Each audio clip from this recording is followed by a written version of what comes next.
नमस्कार, आप देख रहे हैं for all civil services concepts that matter. तो हम लोग कवर कर रहे हैं पूरे साल का करंट अफेयर्स, जो कि घटना चक्र के दृष्टि करंट अफेयर्स मैगजीन से हम पूरा कवरेज दे रहे हैं, जो कि जून 2024 से जून 2025 तक का है। लेकिन हम लोग सितंबर 2025 तक की लगभग सारी ही जो इम्पोर्टेंट और रिलेवेंट खबरें हैं उनको हम कवर कर रहे हैं। तो देखिए, हम लोगों का काफ़ी कुछ घटना चक्र ऑलमोस्ट ख़त्म हो गया है। सिर्फ स्पोर्ट्स अवार्ड्स, इस तरह के कुछ मिसलेनियस टॉपिक्स जो एंड में दे रखे हैं इन टैबुलर फॉर्मेट, और उसके अलावा यूपी स्पेशल बचा है। एक चीज़ जो मैंने मिस करी थी जानबूझकर, वो था इकोनॉमिक अफेयर्स के में यूनियन बजट और इकोनॉमिक सर्वे, क्योंकि ये दोनों ही मिला के मात्र 5 पन्नों में घटना चक्र ने ख़त्म करा हुआ है। आप देख भी सकते हैं, आपके सामने यूनियन बजट है। ये रहा पहला पन्ना, ये गया दूसरा पन्ना, और ये गया तीसरा पन्ना। तो 3 पन्नों में इसका कवरेज है, और इसका कवरेज बहुत अच्छा नहीं है यहाँ पर, जिसकी वजह से मैं आपको बता दूं, बजट कराने का तरीका डिफरेंट होना चाहिए, थोड़ा और बेटर होना चाहिए। और इसलिए मैं शुरुआत करता हूं आज यूनियन बजट से। और यूनियन बजट के जस्ट पहले मैं आपको चाहूँगा कि कुछ ऐसी चीज़ें जो लगभग हमेशा ही पेपर में पूछी जाती हैं, यूपी पीसीएस 2025 के लिए भी इम्पोर्टेंट होगा और बाकी किसी भी एग्जामिनेशन के लिए इम्पोर्टेंट होगा, जो आपको यूनियन बजट पढ़ने से पहले पता होना चाहिए। वहाँ से हम शुरुआत करेंगे आज की क्लास में, ताकि हम कल तक यूनियन बजट को पूरी तरह कंप्लीट कर सकें अलॉन्ग विद इकोनॉमिक सर्वे, उसकी सारी डिटेल्स के साथ, जो भी कुछ पॉसिबल हैं। तो आइए शुरू करते हैं क्लास। ऐसी डिटेल्स जो आपने कहीं नहीं देखी होंगी और सबसे इंपॉर्टेंट होंगी, पेपर में जो हम लोग हमेशा गलत करते हैं वो हम गलती यहाँ नहीं करेंगे। तो इसलिए आइए शुरू करते हैं। देखिए, भारत का जो पहला बजट था वो पेश हुआ था 1860 में, बहुत पहले, इंडिपेंडेंस से पहले की बात है, काफ़ी 19th सेंचुरी की। 1860 में पेश हुआ था। इसको किया था जेम्स विल्सन ने पेश, और ये थे एक स्कॉटिश इकोनॉमिस्ट। जबकि इंडिपेंडेंस इंडिया का जो पहला बजट था, इंडिपेंडेंट इंडिया का पहला बजट 26 नवंबर 1947 में पेश किया गया था। 26 नवंबर 1947 में, ठीक है। ये थोड़ी सी अटपटी डेट है कि नवंबर में उस समय पेश होते थे बजट्स, तो इसलिए आपको ये याद रखने की ज़रूरत है कि 26 नवंबर 1947 में पेश हुआ था। ये इंडिपेंडेंट इंडिया का पहला बजट था, और इसको हमारे इंडिपेंडेंट इंडिया के पहले फाइनेंस मिनिस्टर आर के शनमुगम चेट्टी, ये क्वेश्चन आ चुका है पहले भी, आर के शनमुगम चेट्टी ने पेश किया था। ये भारत के पहले फाइनेंस मिनिस्टर थे। ये बजट था 197.39 करोड़ रुपीस का। इस बजट में 46% ऑफ द एलोकेशन हुआ था डिफेंस सर्विसेज को। 46% of the budget outlay allocated था डिफेंस सर्विसेज के लिए, ठीक है। ये भारत के इंडिपेंडेंस के जस्ट बाद की बात है, जब एक्चुअली डिफेंस सर्विसेज में बहुत बड़ा एलोकेशन की ज़रूरत भी थी। खैर, एक बात देखते हैं इसमें कि it was also the first interim budget of India, ठीक है। ये बहुत इंपॉर्टेंट है कि ये इंटरिम बजट भारत का सबसे पहला था, ठीक है। बजट भी था और इंटरिम बजट भी सबसे पहला था। हालांकि उस समय इंटरिम बजट जैसा टर्म यूज़ नहीं किया गया था कहीं पर भी, और इंटरिम बजट टर्म जो यूज़ किया था, ये सबसे पहली बार यूनियन बजट ऑफ 1948 टू 49 में किया गया था, ठीक है। यानी उसके अगले साल के बजट में इंटरिम बजट का टर्म यूज़ किया गया था। इस टर्म को भी यूज़ करने वाले हमारे पहले फाइनेंस मिनिस्टर आर के शनमुगम चेट्टी ही थे। उसके बाद से ये कहीं ना कहीं हम लोग रेगुलरली जब भी इंटरिम बजट की ज़रूरत पड़ती थी, हम उसको वैसे उस तरह से लेके आते थे। जो बजट था लास्ट हमारा बिफोर इंडिपेंडेंस, वो पेश किया था लियाकत अली खान ने, ठीक है। First mini budget of India, ये 30 नवंबर 1956, आप याद रखिए, टी कृष्णमाचारी जी ने पेश किया था first mini budget of India. First time in independent India budget presented by a prime minister. ऐसा कौन सा कब हुआ था कि पहली बार कौन से प्राइम मिनिस्टर ने और कब या कौन सा बजट पेश किया था, ठीक है, इंडिपेंडेंट इंडिया में। तो ये 1958 टू 1959 का यूनियन बजट था। इसको जवाहरलाल नेहरू ने, जो हमारे प्राइम मिनिस्टर थे उस समय, उन्होंने पेश किया था। और गिफ्ट टैक्स यहाँ पे, जो कि एक डायरेक्ट टैक्स है, उसको इंट्रोड्यूस किया गया था, ठीक है। 1958 टू 59 में। ओके, ये पर्पस यहां ये डालने का ये है कि आपको बस इतना पता हो कि गिफ्ट टैक्स एक डायरेक्ट टैक्स है। ओके, ऐसे ही मेरा यही पर्पस है कि आपको पता हो कि वेल्थ टैक्स भी एक डायरेक्ट टैक्स है। बहुत छोटी सी बात, लेकिन गलती कर देते हैं एग्जाम में। ठीक है, तो वेल्थ टैक्स जो इंट्रोड्यूस किया गया था वो यूनियन बजट ऑफ 1957 टू 58 में, ठीक है, यानी गिफ्ट टैक्स से एक साल पहले इंट्रोड्यूस किया गया था। हाईएस्ट एवर इनकम टैक्स जो अनाउंस हुआ है भारत में की हिस्ट्री में, इंडिपेंडेंट इंडिया की हिस्ट्री में हाईएस्ट एवर इनकम टैक्स जो अनाउंस हुआ है वो यूनियन बजट में 1962 टू 63 के यूनियन बजट में अनाउंस हुआ है, जिसको पेश किया था मोरारजी देसाई जी ने। और यहाँ पर इनकम टैक्स जो था एक्सक्लूडिंग सरचार्ज, हाँ सरचार्ज को हटा के 72.5% का इनकम टैक्स लगाया गया था। ठीक है, तो उस समय डेवलपमेंटल नीड्स कुछ इस तरह के थे कि ऐसा किया था। खैर आगे बढ़ते हैं। सब ऐसा first ever budget in history of India presented by a woman, ये कौन सा था? प्रेजेंटेड बाय अ वुमन, सबसे पहला बजट जो किसी महिला ने पेश किया था वो था यूनियन बजट ऑफ 1970 टू 71, जिसको प्राइम मिनिस्टर इंदिरा गांधी जी ने पेश किया था। और second woman to present a budget हमारे इंडिया में वो निर्मला सीतारमन जी थी। ठीक है, निर्मला सीतारमन जी। ठीक है, यूनियन बजट की बात हो रही है। देखिए मॉड वैट, जिसको हम प्रीडेसेसर टू जीएसटी भी मानते हैं, तो मॉड यहाँ लिखा भी हुआ है, MODVAT which evolved into modern GST was introduced in union budget of 1986 to 87। ठीक है, जबकि GST was introduced in union budget 2006 and 2007। ठीक है, जीएसटी का इंट्रोडक्शन हुआ था यूनियन बजट 2006-2007 में। ओके, और इवेंचुअली इसको रोल आउट किया गया था 7 साल बाद via 122nd constitutional amendment bill 2014। President की एसेंट मिली थी इसको सितंबर 2016 में, जिससे बन गया था 101st कॉन्स्टिट्यूशनल अमेंडमेंट एक्ट 2016। ठीक है, इससे हल्का कुछ रिवीजन हो जाएगा आपका जीएसटी के बारे में, हल्का सा इतना कि 102nd कॉन्स्टिट्यूशनल अमेंडमेंट बिल था वो 2014 का, और 101st कॉन्स्टिट्यूशनल अमेंडमेंट एक्ट था 2016 का। जबकि जीएसटी जो है वो केम इनटू फोर्स या केम इनटू इफेक्ट या फिर rolled out on which date, 1 जुलाई 2017, जिसको हम जीएसटी डे भी मनाते हैं। देखिए idea of nation wide GST सबसे पहले किसने प्रपोज किया था? Kelkar task force on indirect taxes 2000 की। Kelkar task force on indirect taxes in 2000 for the first time proposed the idea of nationwide GST. किसान विकास पत्र इंट्रोड्यूस किए गए थे यूनियन बजट ऑफ 1988 टू 89 में। यह क्वेश्चन ऐसे आ जाता है कि किसान विकास पत्र कौन से साल में इंट्रोड्यूस करे गए थे, तो आपको यहां से उसका आइडिया लग जाएगा। फर्स्ट पेपरलेस बजट था हमारा 2020-2021 में। कौन सा बजट था ऐसा भारत का जो कभी लीक हुआ है, या क्या भारत का बजट कभी लीक हुआ है? तो जी हाँ हुआ है, वो हुआ है 1950। और इसलिए अब हमारा लॉक इन पीरियड होता है। वो सब क्या होता है मैं आपको आगे बताता हूं। Nodal department for preparation of and presentation of budget is department of economic affairs. ठीक है, इसका एक बजट डिवीजन होता है, वहां पर डिपार्टमेंट ऑफ इकोनॉमिक अफेयर्स में ही है वो ही इसलिए रिस्पॉन्सिबल है, और नोडल डिपार्टमेंट ही डिपार्टमेंट ऑफ इकोनॉमिक अफेयर्स यानी डीईए है। देखिए budget is a statement of, क्या है बजट? ये स्टेटमेंट है of estimated receipts and expenditure of the government in a financial year, है ना, सिंपल है। In addition to it the budget contents, ये क्वेश्चन आ जाता है, इसमें हो जाती है लोगों को कंफ्यूजन, इसलिए मैंने इसको स्टार्टिंग में यहां लिख दिया है, ये ज़्यादा इंपॉर्टेंट है तैयार करना। तो बजट में क्या क्या है? Estimates of revenue and capital receipts, estimates of revenue and capital receipts जो आप सही करेंगे अगर आएगा तो कोई दिक्कत नहीं है, आपको भी पता है।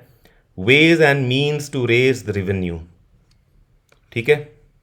एस्टिमेट्स ऑफ एक्सपेंडिचर, ये भी आप सही करेंगे कि हाँ ये तो होता ही है, रेवेन्यू एंड कैपिटल रिसिप्ट्स होती हैं और एस्टिमेट्स ऑफ एक्सपेंडिचर भी होता है।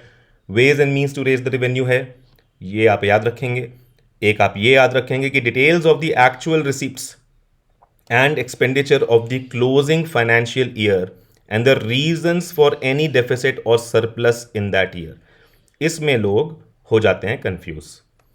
ये आप कैटेगरिकली याद रखेंगे कि वहां पे रीजंस भी देना पड़ता है कि क्यों ऐसा रहा है कि कोई डेफिसिट या सरप्लस हुआ है उस क्लोजिंग फाइनेंशियल ईयर में। ठीक है, उसके अलावा economic and financial policy of the coming year, ठीक है, that is taxation proposals, prospects of revenue, spending programme, introduction of new scheme etcetera, है ना। तो ये तो आप सही कर देंगे।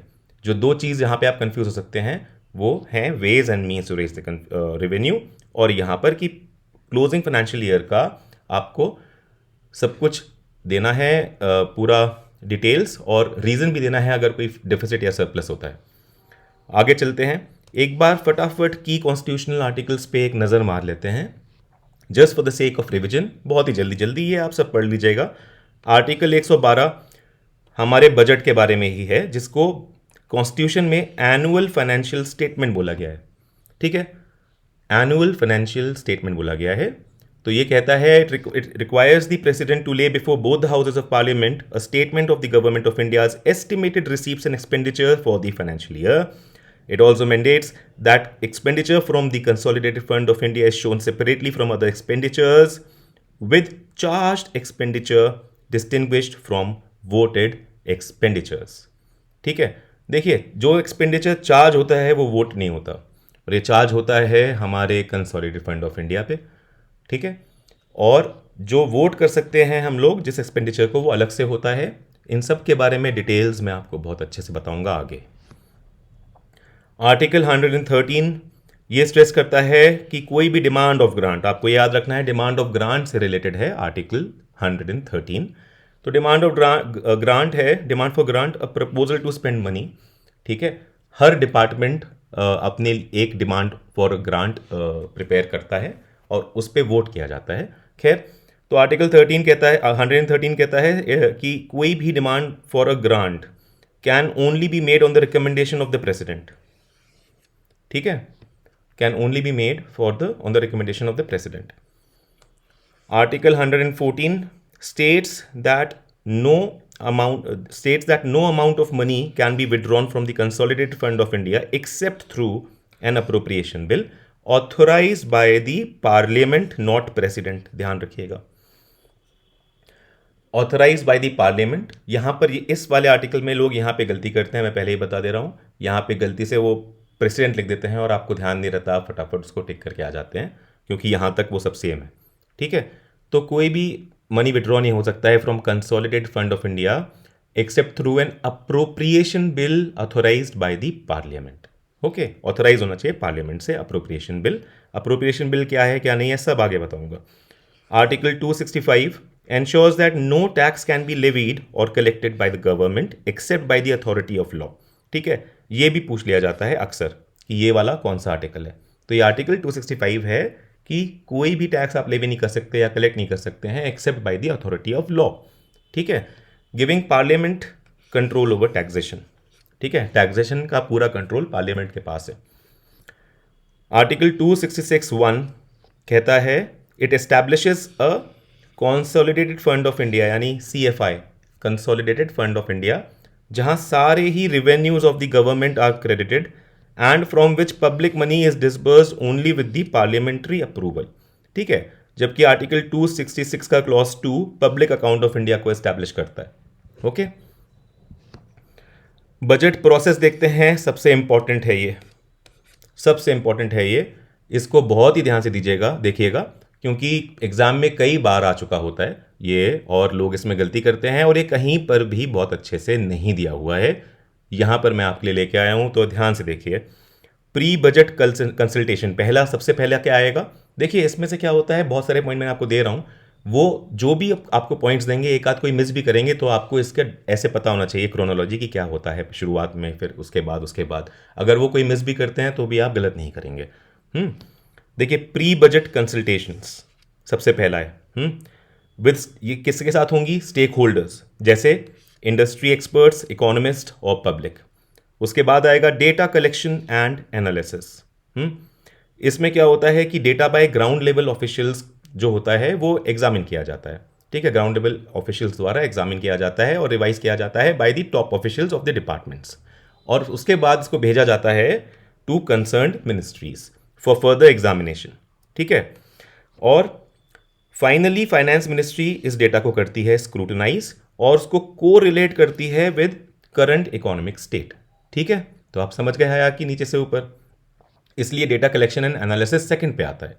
थर्ड है बजट फॉर्मुलेशन। ठीक है, ये सारे पॉइंट्स इस तरह से दे देते हैं, वो कहते हैं इसको अरेंज करिए, क्या सही ऑर्डर है, 6-7 पॉइंट्स दे देंगे। तो सबसे पहला प्री बजट कंसल्टेशन है, फिर डेटा कलेक्शन एनालिसिस आता है, उसके बाद आता है बजट फॉर्मुलेशन। बजट फॉर्मुलेशन में फाइनेंस मिनिस्ट्री प्रिपेयर करता है एक ड्राफ्ट बजट। ठीक है, draft budget proposal including the revenue and expenditure estimates, policy initiatives and sector specific allocations. इसके बाद आता है कैबिनेट अप्रूवल, और इसके बाद आता है हलवा सेरेमनी। मैंने क्यों इंक्लूड करा होगा ये, क्योंकि बहुत ज़्यादा इंपॉर्टेंट है और हाल ही में इस पर कुछ कंट्रोवर्सी भी हुई है। तो हलवा सेरेमनी, इसके बाद आता है halwa ceremony and lock in period. ठीक है, including the printing of budget. आप ध्यान रखेंगे हलवा सेरेमनी रिलेटेड है प्रिंटिंग ऑफ बजट के लिए, जो कि जिसकी वजह से एक लॉक इन पीरियड देना पड़ता है। अब ये सब क्या है मैं आपको बताता हूँ। हलवा सेरेमनी होती है, आप सब जानते हैं, निर्मला सीतारमन जी हलवा बनाती हैं और सबको खिलाती हैं। तो हलवा सेरेमनी मार्क करता है प्रिंटिंग ऑफ द बजट। ध्यान रखिएगा, हलवा सेरेमनी होने के बाद ये मार्क करता है प्रिंटिंग ऑफ द बजट, और वहाँ से हलवा सेरेमनी जैसे ही ख़त्म होती है वैसे ही जो भी रिलेटेड ऑफिशियल्स हैं, ठीक है, वो लॉक इन पीरियड में चले जाते हैं एक, ताकि वो बजट को प्रिंट कर सकें, और वो सीक्रेसी में चले जाते हैं फॉर 9 to 10 days, जब तक बजट प्रिंट नहीं हो जाता। ठीक है, सीक्रेसी में चले जाते हैं कि बजट लीक ना हो। ओके, तो ये है आपका हलवा सेरेमनी, फिर printing of budget and lock in period. Presentation of the budget, ये है छठवा। ठीक है, प्रेजेंटेशन ऑफ द बजट, इसके 3 पार्ट है। पहला है बजट स्पीच, जो आप जानते ही हैं, वो आके स्पीच देंगे फाइनेंस मिनिस्टर। उसके बाद आता है बजट डॉक्यूमेंट्स। ठीक है, बजट डॉक्यूमेंट्स को दिखाते हैं, सबमिट कर देते हैं। ठीक है, देखिए, और फिर साथ में बजट डॉक्यूमेंट्स के FRBM स्टेटमेंट्स। FRBM स्टेटमेंट्स को, ठीक है, मतलब ये है fiscal responsibility and budget management act में रहती हैं FRBM स्टेटमेंट्स 3 तरह की, तो उनको भी टेबल पे ले करना पड़ता है लोकसभा में। तो immediately after the presentation of the budget 3 statements under FRBM act 2003 are laid on the table of Lok Sabha. कौन कौन सी हैं ये? Medium term fiscal policy statement, याद रखिएगा ये पूछा जाता है कौन कौन सी हैं। Medium term fiscal policy statement, fiscal policy strategy statement and macro economic framework statement. ठीक है, इस बार की यूनियन बजट में जो GDPs की वैल्यूज दी हुई हैं वो मैक्रो इकोनॉमिक फ्रेमवर्क स्टेटमेंट में ही दी हुई हैं। ओके, जो भी आप देखेंगे, ये बात कहीं लिखी हुई नहीं है, खैर मैं आपको ऐसे ही बता रहा हूँ। खैर ये 3 आप देख लीजिए, इसको रट लीजिएगा। इसके बाद आता है पार्लियामेंट्री अप्रूवल। ठीक है, तो आपने देखा कि बेसिकली पार्लियामेंट में यहीं से शुरू हो जाता है मामला, जब प्रेजेंटेशन ऑफ बजट की बात आती है कि बजट स्पीच, फिर बजट डॉक्यूमेंट, फिर FRBM स्टेटमेंट्स को ले करते हैं टेबल पे। ठीक है, कई बार उसको बजट डॉक्यूमेंट से कोरिलेट करके उसी में ऐड कर देंगे तो कोई फर्क नहीं पड़ता। पार्लियामेंट्री अप्रूवल, पार्लियामेंट्री अप्रूवल में पहला होता है जनरल डिस्कशन। सबसे पहले होगा एक जनरल डिस्कशन। ओके, तो यहाँ पे अब देखिए, मैं इसमें अभी और डिटेल में नहीं जा रहा हूँ कि phase 1, phase 2, phase 3 of the bill या फिर बजट। तो जनरल डिस्कशन होता है in both the houses of parliament and no motion can be moved at this stage. ठीक है, सबसे पहले क्या होगा, एक जनरल डिस्कशन होगा और इस स्टेज पे no motion can be moved. ठीक है, दोनों ही हाउसेज में होगा, ये आप याद रखेंगे, और कोई मोशन नहीं मूव कर सकता है जब तक पूरा जनरल डिस्कशन कंप्लीट ना हो जाए। पहला हाउस उसके बाद अर्जन किया जाता है for a fixed period. Okay, अब देखिए क्या होता है इस फिक्स पीरियड में, department wise discussion via parliamentary committees. देखिए ये जैसे ही ये फिक्स्ड पीरियड आपका आता है, तो जितने भी डिपार्टमेंटली रिलेटेड पार्लियामेंट्री कमिटीज़ हैं, डिपार्टमेंट की सब अपनी, वो प्रिपेयर करेंगी separate reports for demand for grant. ठीक है, डिमांड फॉर ग्रांट के लिए अपनी प्रिपेयर करेंगे कि हमें इतना बजट की आवश्यकता है और ये सारे पॉइंट्स हैं, ये सब कुछ है, वो सब प्रिपेयर करेंगी। एक बार वो सुन चुके होते हैं जनरल डिस्कशन, और यहाँ पर डिमांड फॉर ग्रांट की सबकी प्रिपरेशन होती है। ठीक है, अब देखिए ये पीरियड फ्री खत्म होने के बाद जब वापस से रीअसेंबली होगी तो वोटिंग ऑन बजट होगा। ठीक है, क्या होगा? Voting on budget. Matters related to the expenditure charged on the consolidated fund of India. देखिए क्या लिखा है, जितने भी मैटर्स होते हैं जो कि expenditure charged on consolidated fund of India होते हैं, चार्ज्ड ऑन, उन पे वोट नहीं होता, they are not voted upon. ध्यान रखिएगा, वो वोट नहीं होंगे। जो भी सब एक्सपेंडिचर चार्ज्ड फ्रॉम हैं वो होंगे वोटेड। ठीक है,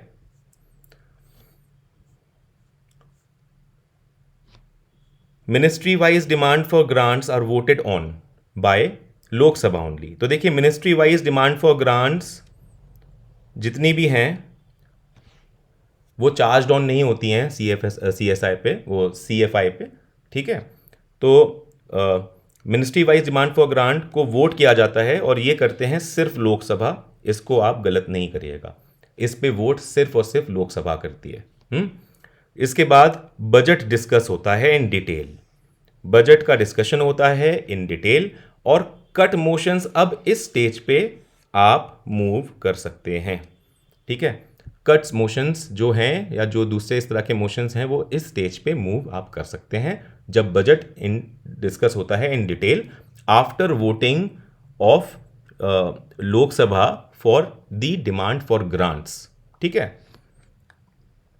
इसके बाद देखिए क्या हो रहा है, 7.4 पासिंग ऑफ अप्रोप्रिएशन बिल। इसके बाद अप्रोप्रिएशन बिल को पास किया जाता है।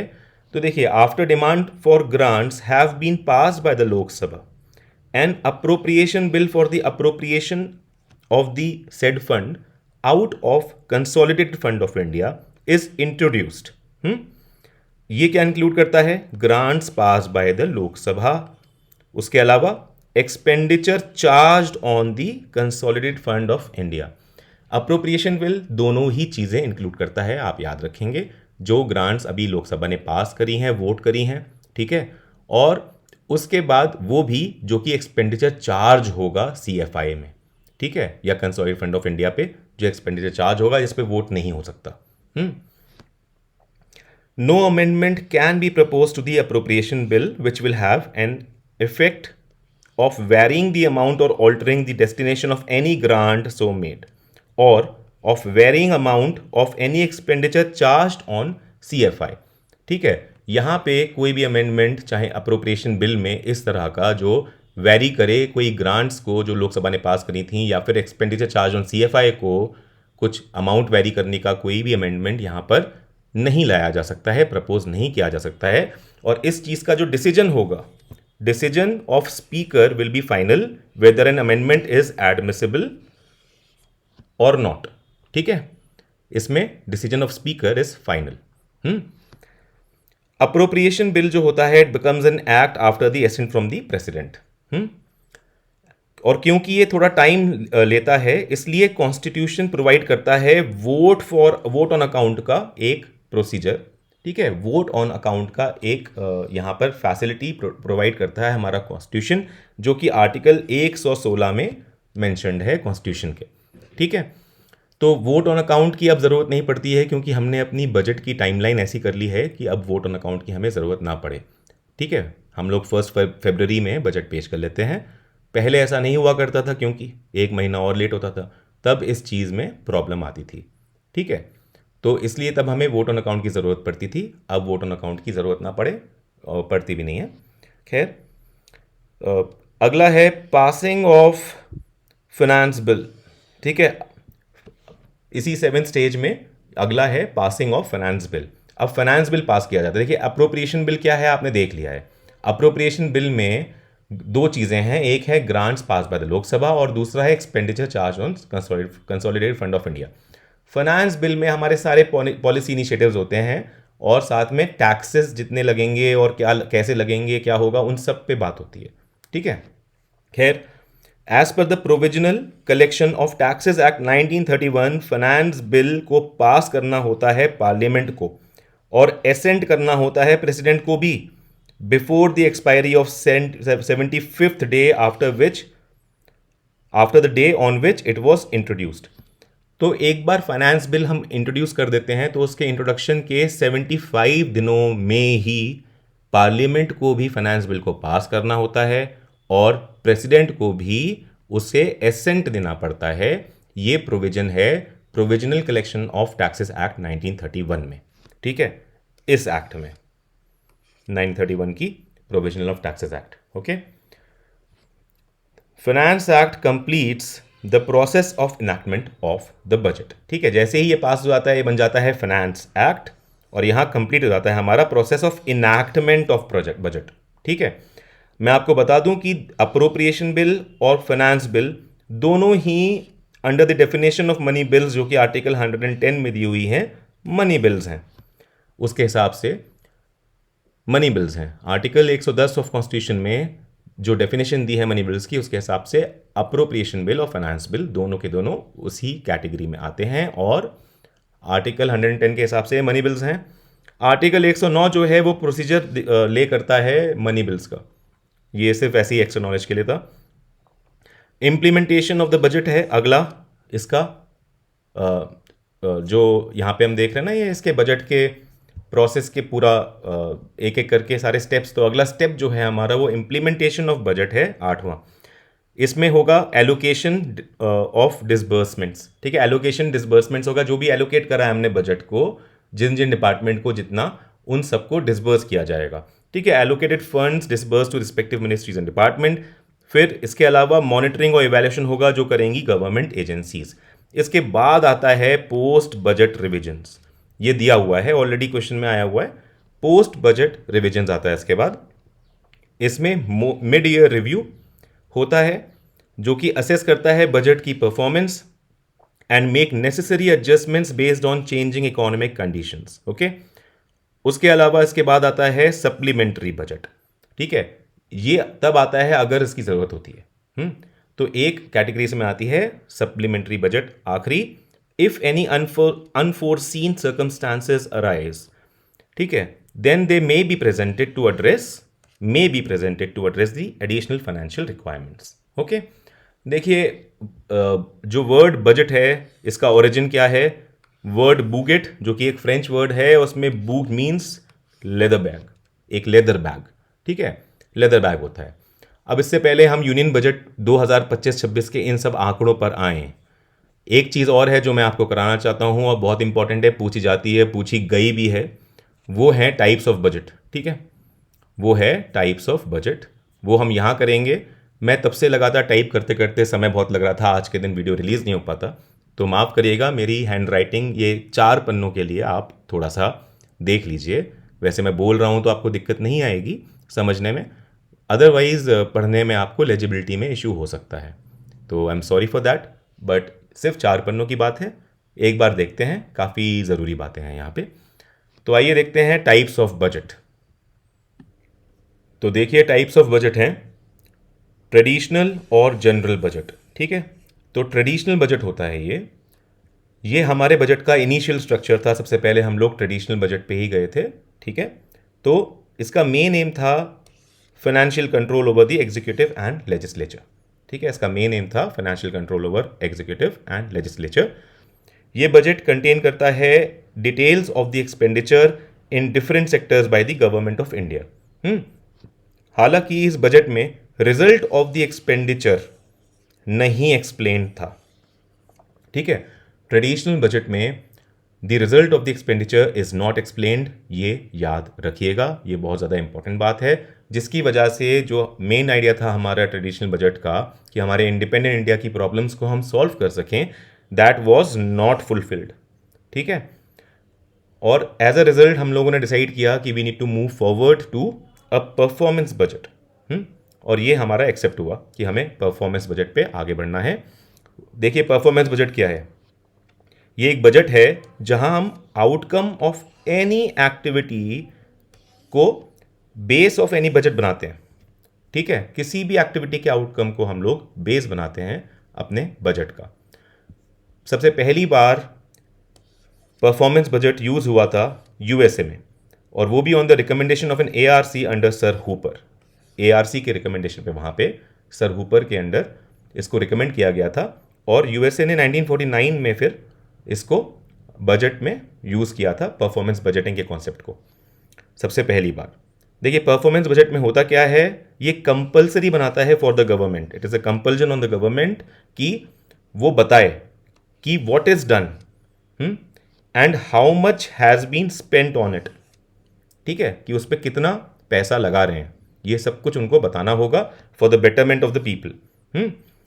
परफॉर्मेंस बजटिंग भारत में जानी जाती है आउटकम बजट के नाम से या आउटकम बजटिंग के नाम से।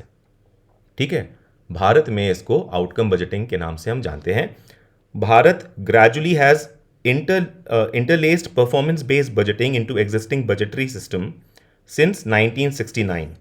ऐसा गवर्नमेंट ऑफ इंडिया की सेकेंड एआरसी 2009 में लिखा हुआ है, और इसलिए पहला परफॉर्मेंस बजट जो हम मानते हैं भारत में आया वो 1969 में आया है, जो किसी भी फॉर्म में आया है वो 1969 में आया है। हालांकि यहाँ पर भी इसको अच्छे से नहीं लाया गया था, वो भी आगे देखेंगे। ठीक है, क्योंकि हमने ग्रेजुअली ही उसमें परफॉर्मेंस बजटिंग में कुछ बेटर करा है। खैर, also state such as Jharkhand, Odisha, Delhi, Assam वगैरह ने रिसेंटली ही इंट्रोड्यूस करा है परफॉर्मेंस बजट अपने बजटिंग में। अंडर आउटकम बेस्ड बजटिंग या फिर performance budgeting, the impact and effectiveness of intervention are used to inform budgetary decisions। okay, impact और effectiveness of the intervention की बात हो रही है। तो आप इधर ध्यान दीजिएगा, इसमें impact और effectiveness of the interventions की बात भी हो रही है। ठीक है, तो है क्या, it distinguishes outcomes and outputs। क्या डिस्टिंग्विश कर रहा है, इसलिए ये आउटपुट तो देख ही रहा है, लेकिन आउटकम्स को आउटपुट से हम लोग डिफ्रेंशिएट कर रहे हैं। और इसलिए it goes beyond economic and programmatic efficiency. This is the reason why it goes beyond economic and programmatic efficiency. Programmatic efficiency देखिए क्या होती है कि it covers the project output and the cost per output simply. ठीक है, कि आपने project का आउटपुट लिख दिया और कॉस्ट पर आउटपुट लिख दिया, ये प्रोग्रामेटिक एफिशिएंसी है। लेकिन जब हम डिस्टिंग्विश करने लगते हैं आउटकम्स और को आउटपुट से, तो हम लोग उसके बियॉन्ड चले जाते हैं, और वही यहां पर हो रहा है अब, है ना, जो इवॉल्व हो रहा है ये concept. Kettner et al describes outcome budgeting as linking of the outcome goals and objectives to programmes to derive the unit cost per outcome and understand how effective they are. Okay, India introduced, देखिए India ने कब introduce किया है performance budget, हमने देखा था पहले second ARC में जो लिखा हुआ था 2009 की, कि 1969 में इसको इंट्रोड्यूस किया था on recommendation of the ARC. लेकिन रिफॉर्म्स वर प्रिलिमिनरी, यहाँ पे क्या थे, रिफॉर्म्स वर प्रिलिमिनरी, और बहुत अच्छे से नहीं इसको हमने इंट्रोड्यूस किया था, including inadequate target setting and lack of performance tracking at the outcome level. तो इवेंचुअली क्या हुआ, आउटकम बजट हमने पार्शियली इंट्रोड्यूस किया, जो थोड़ा ठीक से हमने इंट्रोड्यूस किया, लेकिन पार्शियली इंट्रोड्यूस किया है 2005 में, wherein intermediate development outcomes was introduce as an additional component to the budget presentation. तो intermediate development outcomes additional component की तरह बजट प्रेजेंटेशन में हमने उसको ऐड किया, but the fundamental structure of budget continued to be line budget. ये आपको याद रखना है, हमारा फंडामेंटल स्ट्रक्चर ऑफ बजट क्या है, अभी भी लाइन बजट है। ठीक है, लाइन बजट के कुछ एडवांटेजेस होते हैं। लाइन बजट होता क्या है, देखिए in line item budgeting expenditures for budget period are listed according to objects of expenditures called line items. Simple, ठीक है, कि आपने जो भी ऑब्जेक्ट ऑफ एक्सपेंडिचर हैं उनके आपने एक्सपेंडिचर वो बजटेड पीरियड वगैरह सब लिस्ट कर दिए हैं सामने उनके। ठीक है, ये क्या, इससे क्या होता है, एक सेंट्रलाइज कंट्रोल होता है और फिक्सिंग ऑफ अथॉरिटी आती है। ठीक है, कि कौन सा आइटम जो है वो कौन सी मिनिस्ट्री का है, उसमें कितना वो है, सब कुछ एक लाइन में आपको मिलता है। ये ही लाइन बजटिंग होती है। इससे फिक्सिंग ऑफ अथॉरिटी आती है, सेंट्रलाइज कंट्रोल आता है। Major reforms related to performance budgeting अगर हम देखें इंडिया में क्या क्या हुए हैं जो कि इंपॉर्टेंट है, इसमें हम इस बहाने कुछ और चीज़ें भी देख लेते हैं कि FRBM एक्ट 2003 ये मैंडेट करती है कि रिड्यूस करें हम अपना physical deficit to 3% by 2008 and 2009। ये इसका इनिशियली टारगेट था और अभी भी ऐसे लिखा हुआ है। इसमें फिर अब ऐसा तो हो नहीं पाया और 2008-9 के बाद हम आ गए हैं, इसलिए इसमें एस्केप क्लॉजेस वगैरह दे रखे हैं जो लगातार ही भारत ट्रिगर कर रहा है। तो physical deficit 3% to 3% by 2008-2009 plus gradual elimination of revenue deficit at central government level. ठीक है, ये क्या कह रहा है, ग्रेजुअल एलिमिनेशन भी हो रेवेन्यू डेफिसिट का भी। ठीक है, कि हमारा रेवेन्यू डेफिसिट जीरो हो जाए और हो सके तो रेवेन्यू सरप्लस ही हो जाए at central government level. Okay, it requires government to lay before the parliament along with annual financial statement. इसके साथ क्या ले करना है FRBM एक्ट के हिसाब से जो हमने पहले भी देखे थे, इसकी तीन चीजें, तीन रिपोर्ट। वो है मैक्रो इकोनॉमिक फ्रेमवर्क स्टेटमेंट, जो क्या बताती है हमें, assessment of growth prospects of the economy with specification of underlying assumptions. दूसरा है medium term fiscal policy statement, जो हमें क्या बताता है, it sets fourth 3-year rolling targets for prescribed fiscal indicators with specification of underlying assumptions। और तीसरा है फिस्कल पॉलिसी स्ट्रैटेजी स्टेटमेंट। और ये क्या करता है भाई, गवर्नमेंट की पॉलिसी सब जो भी की फाइनेंशियल ईयर से related tax expenditure market borrowings और अदर लाइबिलिटीज की, ये यहाँ पे स्टेट करता है फिस्कल पॉलिसी स्ट्रैटेजी स्टेटमेंट। अब देखिए हुआ क्या है कि इसको अमेंड किया गया था फाइनेंस एक्ट 2012 द्वारा। 2012 में FRBM को जो अमेंड किया गया और एक चौथी रिपोर्ट यहाँ पे और ऐड करी गई है, उसका नाम है मीडियम टर्म एक्सपेंडिचर फ्रेमवर्क। वही मैंने यहाँ पे लिखा हुआ है कि ये 2012 में इंक्लूड करा हुआ है मीडियम टर्म एक्सपेंडिचर फ्रेमवर्क। ठीक है, एट स्टेट लेवल देखिए FRBM was adopted by all the states 2010 तक। 2010 तक सारे स्टेट्स FRBM को अडॉप्ट कर चुके थे। ये बात ट्रू होगी क्योंकि ये सही है। Along with annual financial statement और बजट हम लोग पेश करते हैं ये सारी चीजें। अब देखिए एस्केप क्लॉज क्या है इसमें under FRBM act. FRBM act के अंडर एस्केप क्लॉज है सेक्शन 4 का क्लॉज 2 में। ठीक है, इसमें ग्राउंड्स दिए हुए हैं, एक है नेशनल सिक्योरिटी और वॉर। ठीक है, इस केस में आप एस्केप क्लॉज यूज कर सकते हैं। एक है नेशनल कैलामिटी, अगर ऐसी कोई आई है तो आप कर सकते हैं। कोलैप्स ऑफ एग्रीकल्चर भी है। ठीक है, ऐसे आया है कोई ऐसा कुछ है तो भी आप कर सकते हैं। उसके अलावा स्ट्रक्चरल रिफॉर्म्स भी है और 2020-21 के बजट में हमने इसी को साइट किया था। मतलब 2020-21 के बजट में हमने इसी को साइट किया था कि हमने स्ट्रक्चरल रिफॉर्म करे हैं। और क्या था, इन्होंने कॉर्पोरेट टैक्स उस समय कम कर रहा था, है ना, इन्होंने रिड्यूस किया था और इसी को इन्होंने बताया था कि ये स्ट्रक्चरल रिफॉर्म है, इसकी वजह से हम लोग ये टैक्स कम हमने कर दिया, अब हमारे पास उतना रेवेन्यू नहीं आया है और हम इसलिए इस स्ट्रक्चरल रिफॉर्म की वजह से फिजिकल डेफिसिट वाला ये फॉलो नहीं कर पाए और उल्टा इंक्रीज हो गया। ऐसा करके इन्होंने यहाँ पर ट्रिगर किया था इसको। ये एग्जाम्पल के लिए लिखा हुआ है सिर्फ। Decline in real output growth of a quarter by at least 3% points below average of previous 4 quarters. Okay, इस केस में भी आप ट्रिगर कर सकते हैं। ठीक है, और एस्केप क्लॉज को देखिए, एनके सिंह कमेटी बनी थी 2016 में। इन्होंने रिकमेंड किया था कि 3% तक आपको फिजिकल डेफिसिट टारगेट करना है कि 3% ऑफ GDP हो जाए। कब तक, 31 मार्च 2020 तक, 2020 तक। और फिर आपको उसको 2.8% पे लाना है, कब तक, 2020 से 2021 तक। और फिर आपको लाना है 2.5% तक 2023 तक। लेकिन ये सब कुछ अब बैक चैनल में चला गया है क्योंकि बीच में आ गया था कोरोना, है ना, तो उस चक्कर में सब कुछ अब बैक ट्रैक पे चला गया। इसमें ऐसा कुछ भी अब नहीं है। सिर्फ पता होना चाहिए कि ऐसी कोई कमेटी बनी थी और उसने ये सजेस्ट किया था, इस टाइप से कभी कोई पूछ ना ले। इन इट्स इंटरिम बजट, ये देखिए इसकी ज़रूरत नहीं है, ये पुराना है। Trends in national debt. अब देखिए नेशनल डेट की बात हो रही है, ध्यान रखिएगा, ये सेंट्रल गवर्नमेंट का जो हम डेट टू GDP रेशियो देखते हैं बजट में, वो नहीं है। यहाँ पर बात जो अभी हो रही है ये नेशनल डेट की हो रही है। वो डिफरेंट होता है, वो कैसे होता है ये भी मैं आगे सब आपको बताऊंगा। Debt to GDP ratio national debt के रिस्पेक्ट में बता रहा है। 2003-4 में 84.4% था। 2020-21 में ये रीच द पीक हो गया था 20-21 में 88.5%, जो हाईएस्ट है टिल डेट। 2024-25 में ये 82.4% था। हाईएस्ट पहुंचा है 88.5%। और अभी रिसेंट में इसकी बात बहुत हो रही है नेशनल डेट की, आपको इसके बारे में रिपोर्ट भी दिखाएंगे। अगस्त 2025 में आरबीआई की एक रिपोर्ट आई है, उसमें बहुत कुछ है, करंट अफेयर्स का इंपॉर्टेंट पार्ट है, वो भी देखेंगे। की फॉर्मूलाज फिर ये इसकी ज़रूरत नहीं है, आपको अच्छे से कराऊंगा मैं आगे।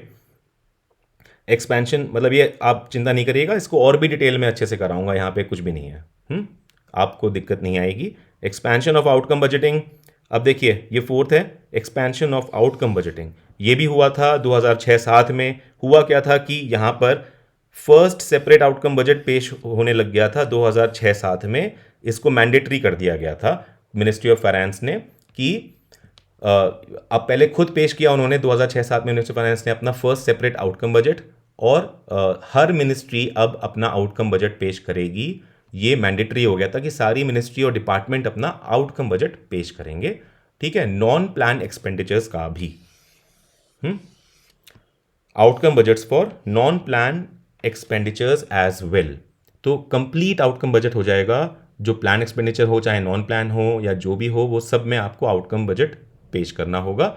मिनिस्ट्री ऑफ फाइनेंस ने इसकी शुरुआत करी थी 2006-07 में, और ये मैंडेटरी कर दिया गया था सब मिनिस्ट्रीज के लिए। कब, किसके द्वारा? जनरल फाइनेंस रूल JFR 2017, इसका रूल 54 इसने मैंडेटरी कर दिया था मिनिस्ट्री और डिपार्टमेंट सभी के लिए एन आउटकम बजट, ठीक है, चाहे वो नॉन प्लान एक्सपेंडिचर पे हो।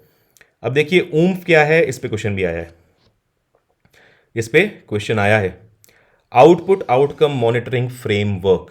देखिए मैं आपको इसमें सिर्फ यही नहीं बता रहा हूँ एक एक स्टेटमेंट में कि ये क्या है, मैं आपको ये भी बता रहा हूँ कि भारत ने इनको कब लागू करा, क्या क्या इनका हुआ एवोल्यूशन, ताकि आप इसको बेटर तरीके से समझ पाए और वहाँ पर आप गलती ना करें, ठीक है। ये आपको थोड़ा लॉन्ग टर्म याद रखने में ईजी हो जाता है इससे, जब आपको समझ आ जाती है चीज़। तो आउटपुट आउटकम मॉनिटरिंग फ्रेमवर्क क्यों आया है?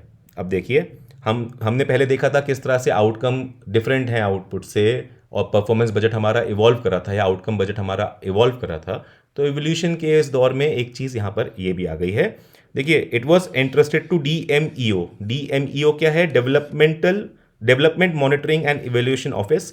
ये नीति आयोग के अंडर आता है, ठीक है, ये अटैच्ड ऑफिस है नीति आयोग का, DMEO।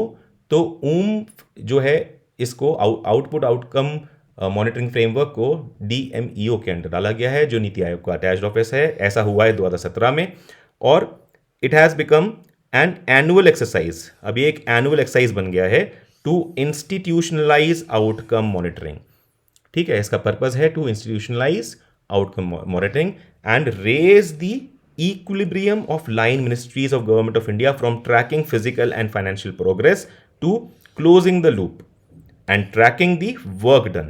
अब है क्या इसमें? देखिए इसमें मेन बात आ रही है कि बजाय इसके कि आप सिर्फ मिनिस्ट्रीज और डिपार्टमेंट्स की परफॉर्मेंस ट्रैक करते रहो, आप वर्क की परफॉर्मेंस देखो, उनका वर्क कैसा हुआ है वो ट्रैक करो, वो बहुत ज़्यादा इंपॉर्टेंट है। तो ट्रैकिंग दी वर्क डन पे यहाँ पे होगा। तो इसने क्या किया? Attempting to understand government of India schemes by developing measurable indicators for them. तो इसने मेजरेबल इंडिकेटर्स बनाए, ऊम्फ के अंडर मेजरेबल इंडिकेटर्स बनाए गए for government of India schemes, कि हम स्कीम्स को ट्रैक करेंगे, उन पे प्रोग्रेस कैसा है, और यही है ऊम्फ। तो ऊम्फ क्या करता है? OOMF measures progress of central sector and centrally sponsored schemes covering approximately 43.2% of central government's expenditure in 2023-24। 2023-24 में तो 43.2% ऑफ सेंट्रल गवर्नमेंट का एक्सपेंडिचर सेंट्रल सेक्टर और सेंट्रली स्पॉन्सर्ड स्कीम्स पे था, ठीक है। तो उनका आउटले इतना था, मतलब सिर्फ टोटल बजट का जो आउटले था वो ये था, उसका 43.2% सिर्फ सेंट्रल सेक्टर और सेंट्रली स्पॉन्सर्ड स्कीम ही थी, ठीक है। उन्हीं की परफॉर्मेंस को ये ऊम्फ मेजर करेगा, कह रहा है इससे ज़्यादा बेनिफिट होगा। तो ऊम्फ ये है, ठीक है, रिलेटेड टू इन स्कीम्स के परफॉर्मेंस का मेजरमेंट। जीरो बेस बजट देखेंगे इस पे भी क्वेश्चन आया हुआ है, जीरो बेस बजट पे भी क्वेश्चन पूछा हुआ है, यथा कथा इधर उधर पूछ लेते हैं। Also known as sunset budgeting. ठीक है, it is also known as sunset budget. एक तो आपको ये याद रखना है, ये बहुत इंपॉर्टेंट है, इस तरह से पूछा भी जाता है कि सनसेट बजट इनमें से कौन सा है, या इनमें से किसको हम सनसेट बजट भी कहते हैं। तो जीरो बेस बजट को हम सनसेट बजट कहते हैं। It means that the finance department has to present it before the end of financial year. Sunset budget इसलिए कहते हैं क्योंकि फाइनेंस डिपार्टमेंट को इसको फाइनेंशियल ईयर के एंड होने से पहले ही बजट पेश करना पड़ता है। ठीक है, two primary reasons for adopting zero based budget in India. इसको पहली बात कवर आउट किया क्या है वो देखते हैं आगे, लेकिन इसके दो प्राइमरी रीजंस क्या थे? Continuous revenue deficit in the budget of country और poor implementation of performance budget. Performance budget हमने ले तो लिया था, अच्छा कॉन्सेप्ट था, सारे ही अच्छे कॉन्सेप्ट हैं। आउटकम बजट कहते हैं परफॉर्मेंस बजट को, आप जानते हैं अब ये बात भी। तो इसका पुअर इंप्लीमेंटेशन हुआ था इंडिया में, इसलिए इसकी बात होने लग गई थी। तो जीरो बेस बजट में नीदर, ये देखिए जीरो बेस बजट जो है, it neither expenses incurred during the previous financial years are considered. ठीक है, प्रीवियस फाइनेंशियल ईयर में जो भी एक्सपेंडिचर हुआ होगा उसको कंसिडर नहीं करते हैं। ठीक है, और ना ही जो एक्सपेंडिचर हुआ है लास्ट फाइनेंशियल ईयर में, बिल्कुल इमीडिएट वाले में, उसको भी हम कंसिडर नहीं करते हैं। तो इम्प्रूवमेंट ट्रैक कैसे होगा? है ना? तो लेकिन आप इसको याद रखेंगे, ये बात सही है। ये बात सही है। इसमें जो पुराने साल हैं चाहे जो भी हों, और जो बिल्कुल इमीडिएट साल है पिछला वाला, उसमें भी जो भी एक्सपेंडिचर हुआ है उसके हम लोग उसको नहीं वो करेंगे, कंसिडर करेंगे। ठीक है, देखिए पहली बात देख लेते हैं एक इंपॉर्टेंट बात, उसके बाद उस पर आएंगे कि कैसे क्या हो रहा है। Father of zero base budget है पीटर फायर, PHYRR है ये, अगर आपको ना समझ में आए, PHYRR है। Sorry for my very very bad and illegible handwriting. 1960s में इन्होंने इसको इन्वेंट किया था, जीरो बेस बजटिंग को, पीटर फायर ने। जीरो बेस बजट इंट्रोड्यूस किया गया था भारत में by department of science and technology in 1983। Science and technology department ने इसको इंट्रोड्यूस किया था 1983 में, अपने खुद की बजटिंग करी थी जीरो बेस बजट पे। ठीक है, इंडियन गवर्नमेंट ने इसको अडॉप्ट किया था 1987 टू 88 में। ठीक है, उसके लगभग 5 साल बाद, 4-5 साल बाद। ठीक है, तो adopted the same in 1987 to 88 में, and that is used in 1986 as a method of calculating the expenditure budget. ठीक है, जीरो बेस बजट प्रमोट किया गया था इन 7th 5-year प्लान। ठीक है, एक ये भी पॉइंट है जो कि फैक्ट है तो इंपॉर्टेंट है। जीरो बेस बजट ऑपरेट करता है under the tenet that each projects और programmes estimated spending must be reset to zero each year. अब देखिए मैंने कहा था ना कैसे काम करता है, हम देखेंगे कि क्यों नहीं वो पिछले वालों को कंसिडर कर रहा है, क्योंकि ये कह रहा है कि जो भी प्रोजेक्ट है या प्रोग्राम है और उनकी एस्टिमेटेड स्पेंडिंग है ना, तो उसको हम हर साल ही जीरो पे सेट करेंगे, रीसेट करेंगे।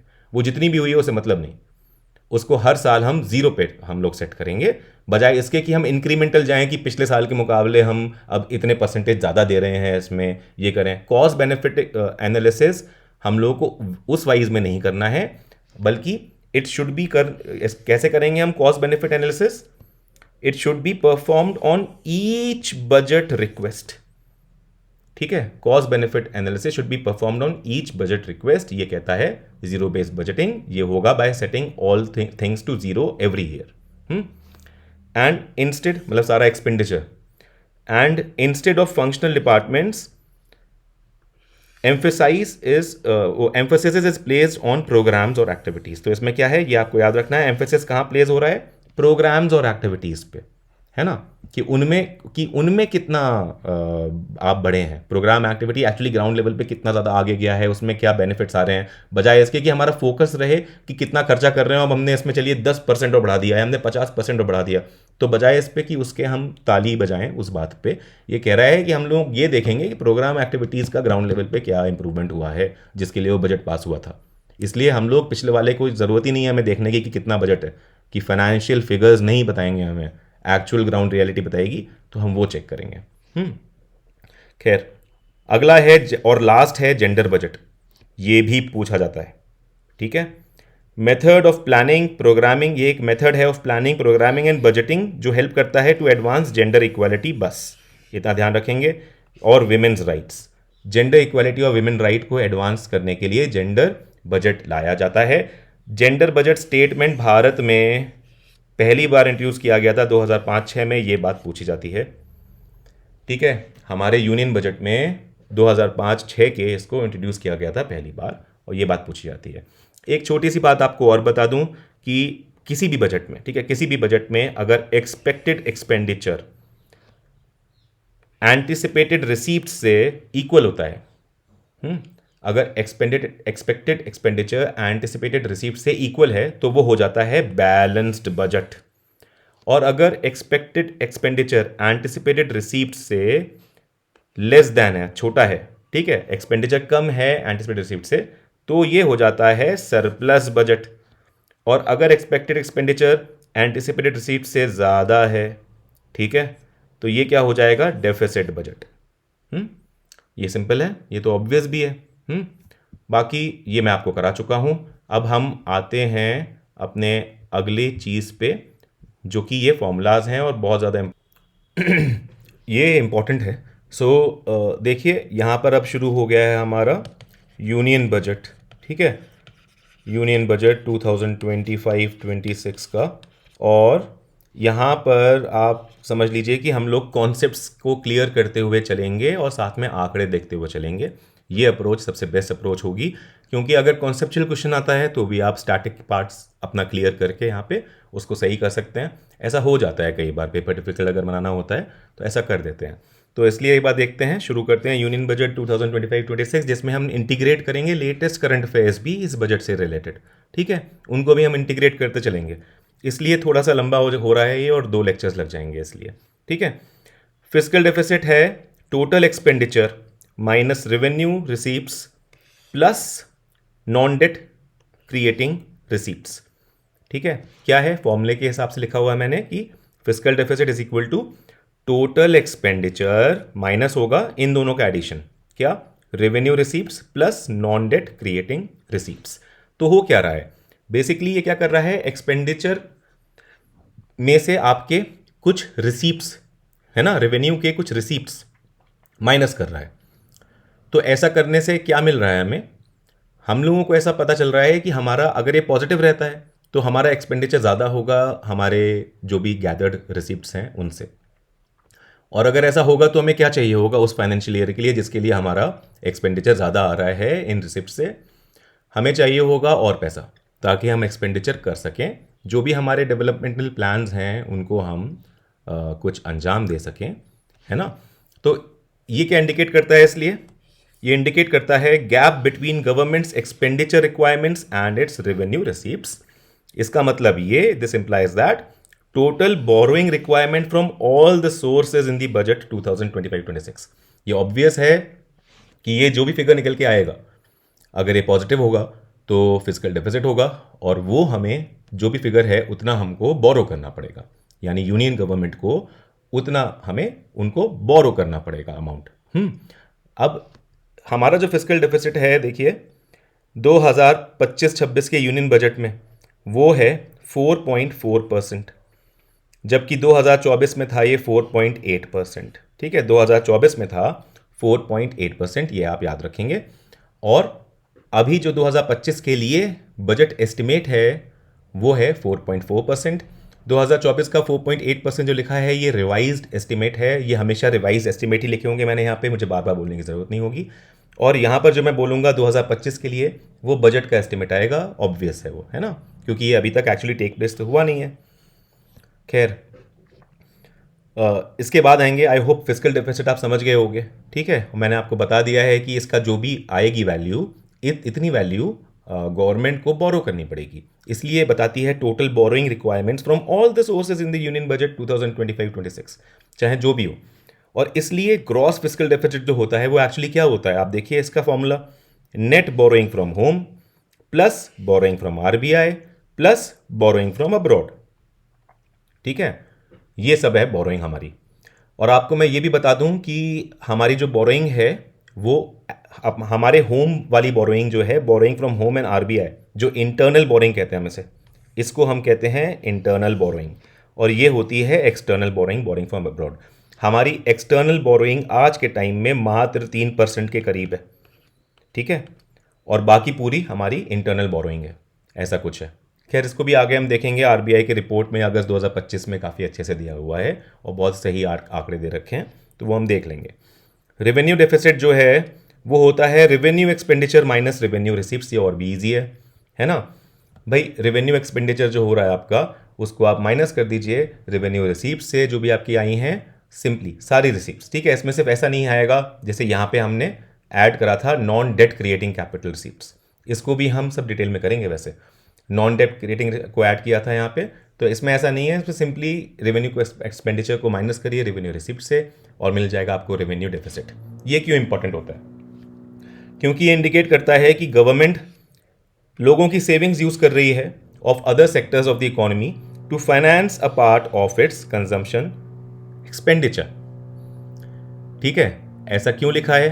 क्योंकि देखिए रेवेन्यू जो आपका एक्सपेंडिचर आता है, रेवेन्यू एक्सपेंडिचर की बात कर रहा हूँ, वो मैक्सिमम किस चीज़ के लिए आता है? लोगों की सैलरीज पे करने के लिए या इस तरह की बहुत सारी चीज़ों के लिए।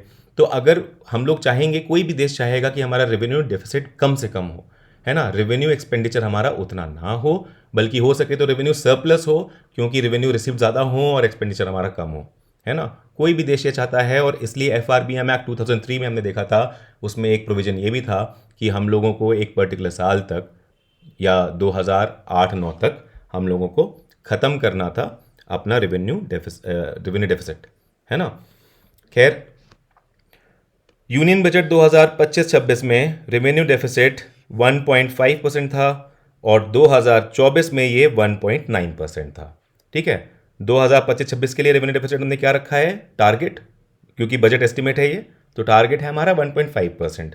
ठीक है, ये एस्टिमेट है बजट का हमारे अभी का, और जो रहा था पिछले साल 2024 में वो था 1.9%, ये रेवेन्यू डेफिसिट था। प्राइमरी डेफिसिट देखते हैं। प्राइमरी डेफिसिट है fiscal deficit minus interest payments. Simple, primary deficit है फिस्कल डेफिसिट, जो हमने देखा था ऊपर, fiscal deficit total expenditure minus revenue receipts और non debt creating capital receipts का एडिशन, है ना। तो प्राइमरी डेफिसिट है, फिस्कल डेफिसिट को माइनस करिए, इंटरेस्ट पेमेंट्स, मतलब ये इस फॉर्मूले में अगर आप इंटरेस्ट पेमेंट्स और सब्ट्रैक्ट कर लें फिस्कल डेफिसिट के, तो ये क्या बन जाएगा? Primary deficit. अब देखिए इसमें इंपॉर्टेंट क्या है, ये इंटरेस्ट पेमेंट तो obviously on previous government borrowings ही होंगे, है ना। खैर प्राइमरी डेफिसिट हमें क्या हेल्प करता है एनालाइज करने में? गवर्नमेंट की करंट फिस्कल परफॉर्मेंस, गवर्नमेंट की current fiscal performance in a better way. क्यों? क्योंकि इस तरह से ये इंडिपेंडेंट हो जाता है of the impact of past debt obligation. क्यों? क्योंकि पास्ट डेट ऑब्लिगेशन क्या है? आपको इंटरेस्ट पेमेंट करने होते हैं, जो आपकी गवर्नमेंट की पुरानी जो भी डेब्ट्स होंगी अभी तक की, उन सब पे इंटरेस्ट आ रहा होगा, और वो आपको सालाना कुछ ना कुछ इंटरेस्ट आप चुकाते रहेंगे। तो वो तो रेगुलर पेमेंट हो गया हर साल का, जो आप करते रहेंगे, आपकी लाइबिलिटी है। तो करंट ईयर में हमारा जो फिस्कल परफॉर्मेंस होगा वो उसमें छुप जाएगा अगर हम उसको डिलीट नहीं करेंगे।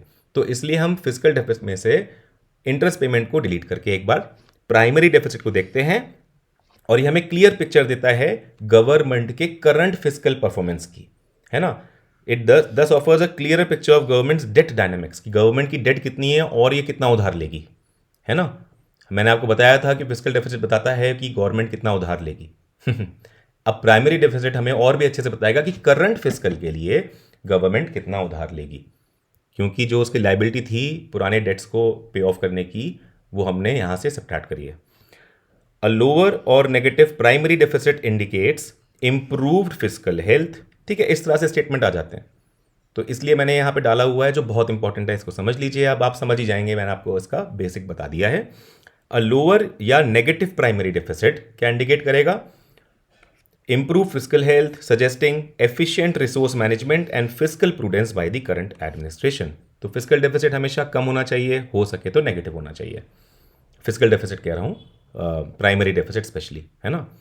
फॉर यहाँ पर यूनियन बजट 2025-26 में प्राइमरी डेफिसिट रहा है सिर्फ 0.8%, जबकि 2024 में ये था 1.3%। ठीक है, अगले टॉपिक पे आएंगे, revenue receipts.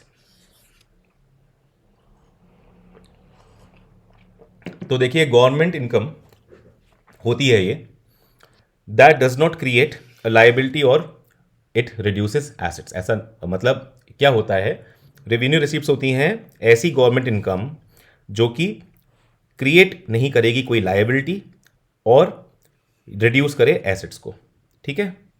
It does not does any of it. Tax revenue, income earned from taxes and duties, ठीक है। क्या है, जैसे यहां पे देखते हैं टैक्स रेवेन्यू क्या है। अब इसका एक कंपोनेंट, रेवेन्यू रिसीव्स के दो कंपोनेंट हैं, टैक्स रेवेन्यूज और नॉन टैक्स रेवेन्यूज। तो टैक्स रेवेन्यू देख रहे हैं हम, ये है income earn from taxes and duties, जैसे income tax, goods and services tax यानी जीएसटी, है ना। यूनियन बजट 2025-26 में टैक्स रेवेन्यू जो ग्रॉस है हमारा, वो अप्रोक्सीमेटली 11% है, और ये 11.5% था अप्रोक्सीमेटली 2024 में, ठीक है। नॉन टैक्स रेवेन्यू की बात करें तो ये क्या होता है, ये होता है income from non tax sources. और यहां पे आपको कई आयोग इधर उधर घसीट देते हैं, क्योंकि नॉन टैक्स सोर्सेज क्या क्या हैं ये लोगों को इनमें कंफ्यूजन आ जाता है। यहां पे हम क्लियर कर लेते हैं, यहां लिखा ही हुआ है सामने सामने। नॉन टैक्स रेवेन्यू है जैसे इंटरेस्ट रिसीप्स ऑन लोन्स, ये क्या है, नॉन टैक्स रेवेन्यू है, ठीक है। देखिए जो loans given by the government है, ये जो अपनी गवर्नमेंट खुद लोन दे रही है लोगों को और जगह जगह पर बैंक्स, ये जिसको भी, तो उन लोन पे जो इंटरेस्ट मिल रहा है गवर्नमेंट को, इंटरेस्ट रिसीप्स है, उन लोन पे जो गवर्नमेंट को इंटरेस्ट मिल रहा है वो रेवेन्यू है, और वो एक नॉन टैक्स रेवेन्यू है, ठीक है। Dividends and profits from government investment in public enterprises. अब मान लीजिए कि पब्लिक एंटरप्राइज को किसी को हो रहा है कुछ प्रॉफिट, तो उसका प्रॉफिट का कितना परसेंट शेयर गवर्नमेंट पे जाएगा, ये सब कुछ डिसाइड होता है डिविडेंड्स और प्रॉफिट से, है ना। मतलब कुछ डिविडेंड्स भी उनके अगर होंगे तो उनको मिलेंगे उसमें, और प्रॉफिट जो हो रहा है उसके हिसाब से उनको शेयर मिलेगा, जितने उनके पास शेयर्स हों, है ना, जितने के वो होल्डर हैं कि क्या है उस हिसाब से। तो इसलिए ये भी सब नॉन टैक्स है। तीसरा है fees, fines and charges for services provided by the government, okay.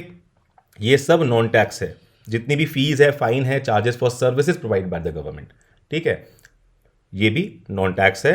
Cash grants from foreign country, यहां पे लोग गलती करते हैं, पहले ही बता रहा हूं। फॉरेन कंट्री या इंटरनेशनल ऑर्गेनाइजेशन से अगर कैश ग्रांट है, टर्म देखिएगा आप, ठीक है, कैश ग्रांट है, ये लोन नहीं होता है, इसको हम देखेंगे डिटेल में आगे, ठीक है। तो ये भी नॉन टैक्स रेवेन्यू रिसीप्ट है, मतलब नॉन टैक्स रेवेन्यू है ये, ठीक है। यूनियन बजट 2025-26 में नॉन टैक्स रेवेन्यू जो ग्रॉस था हमारा वो रहा 1.6%, और 2024 में भी ये 1.6% था। अब देखिए, ग्रांट्स फ्रॉम फॉरेन कंट्रीज या फिर international organisations are not part of debt, ये डेट नहीं है, ये डेट क्रिएटिंग नहीं होता है, ठीक है। Grants are transfers of resources from with no obligation for payment, repayment, ठीक है। ये ग्रांट्स क्या है, they are transfer of resources with no obligation for repayment. हो सकता है कोई ऐसे ही आपको ग्रांट दे रहा है, कंट्री आपको हेल्प कर रहा है, आपके पास कोई नेचुरल कैलामिटी आई है, या अदरवाइज भी कोई फ्रैंकली आपको किसी चीज़ में हेल्प करना चाह रहा हो, अच्छे रिलेशन बनाने के लिए, कुछ भी, तो वो आपको अगर ग्रांट दे रहा है ना, अंडर ही, if a country is sanctioning anything to you under grants, तो वो उसका रीपेमेंट का कोई दूसरी कंट्री पे ऑब्लिगेशन नहीं होता है। जबकि जो डेट होती है, डेट एक लोन के नेचर में होता है, हमेशा ध्यान रखिएगा, इकोनॉमिक कॉन्सेप्ट है। डेट जो होता है लोन के नेचर में होता है, and it must be repaid. ये इन सब चीज़ों में फेरबदल करके स्टेट पीसीएस कई सारे पूछ लेते हैं इकोनॉमी में। ग्रांट्स क्लासिफाइड करी जाती हैं एज नॉन टैक्स रेवेन्यू, ठीक है। Grants are classified as non tax revenue because they are form of aid, not a borrowing obligation, है ना। अब आगे चलते हैं, capital receipts. Capital receipts are non recurring cash inflows. क्या है, non recurring cash inflows for a government और business that either, ये क्या करेगा, ये दोनों चीजें ध्यान से देखिएगा, ये या तो क्रिएट करेगा आप पे लायबिलिटी, है ना, या ये रिड्यूस करेगा एसेट को। जबकि हमने रेवेन्यू रिसिप्ट में देखा था इसका उल्टा था, ठीक है, ना वो क्रिएट करेगा लायबिलिटी, ना वो रिड्यूस करेगा एसेट। और यहां पर है कैपिटल रिसिप्ट, दोनों में से कुछ भी कर सकता है, या तो क्रिएट कर सकता है लायबिलिटी या रिड्यूस कर सकता है आपके एसेट, ठीक है। अब ये क्यों कैसे आ रहा है ये आप समझेंगे जब हम आगे पढ़ेंगे अभी। Such as from selling assets, जिसको हम कहते हैं डिसइन्वेस्टमेंट, तो आपका एसेट रिड्यूस हो गया, जैसे आपने डिसइन्वेस्टमेंट किया तो आपको क्या मिलती है, उसकी कैपिटल रिसिप्ट मिलती है ना। तो डिसइन्वेस्टमेंट करना मतलब आपका कोई पीएसयू है, आपने उसको बेच दिया, है ना, तो वो डिसइन्वेस्टमेंट हुआ है। आपने उसका कुछ परसेंटेज स्टेक ही बेचा है तो भी वो डिसइन्वेस्टमेंट हुआ, तो ये डिसइन्वेस्टमेंट होता है।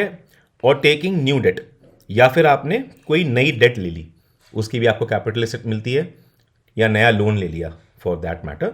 Okay, they are used to fund long term investments and infrastructure. हालांकि ये कैपिटल रिसिप्ट्स का भी अपना इंपॉर्टेंस है कि लॉन्ग टर्म इन्वेस्टमेंट और इंफ्रास्ट्रक्चर को फंड करते हैं ये।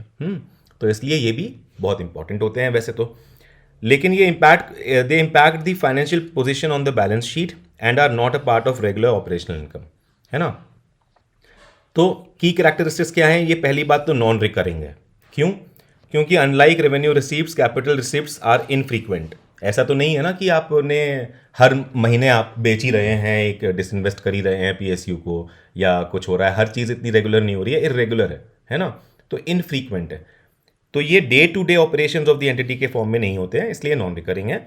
इम्पैक्ट ऑन एसेट्स और लाइबिलिटीज, ये या तो इंक्रीज करेंगे लाइबिलिटीज जैसे बोरोइंग से, है ना, या डिक्रीज करेंगे एसेट को जैसे सेलिंग ऑफ लैंड से। बैलेंस शीट पे क्या इंपैक्ट आता है? बिकॉज दे ऑल्टर एसेट्स और लाइबिलिटीज, ये ऑल्टर करेंगे, इसलिए capital receives are reflected in the balance sheet, not in the income sheet. ठीक है, not in the income statement. ये रीजन है कि कैपिटल रिसीव्स को इनकम स्टेटमेंट का पार्ट नहीं बनाते हैं और वो बैलेंस शीट का पार्ट बनते हैं, क्योंकि वो ऑल्टर कर रहे हैं एसेट्स और लाइबिलिटीज को। लॉन्ग टर्म पर्पस क्या है इनका? ये फंड करेंगे हमारे capital receipts. Funds from this capital receipts are typically use for long term investment, capital formation और टू पे ऑफ डेट्स, है ना। इन तीनों के लिए यूज हो सकता है, याद रखिएगा। इन्वेस्टमेंट के लिए, कैपिटल फॉर्मेशन के लिए, ठीक है, कुछ ब्रिज बनाना हो, कुछ भी आपको बनाना हो, या to pay of date also, अपने डेट्स को सर्विस करने के लिए।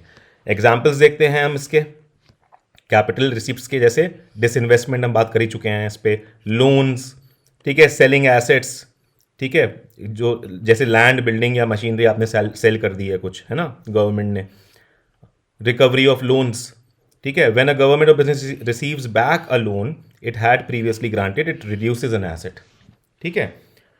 Disinvestment proceeds, money raised from selling government assets और शेयर्स, ठीक है।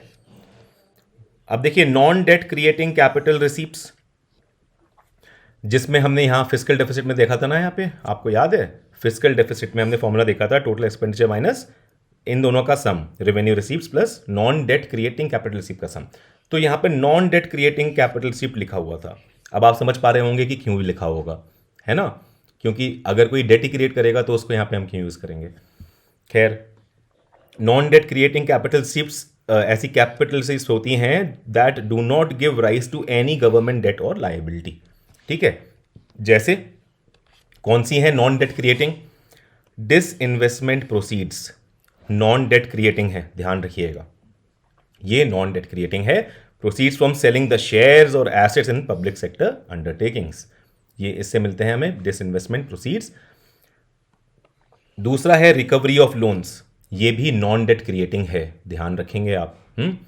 Repayment of loans and advances previously provided by the government to states और अदर पार्टीज, ये इससे होती है लोन की रिकवरी, ठीक है, और ये नॉन डेट क्रिएट होता है, इससे नॉन डेट क्रिएटिंग है। सेल ऑफ गवर्नमेंटल लैंड और अदर एसेट, ये भी नॉन डेट क्रिएटिंग है,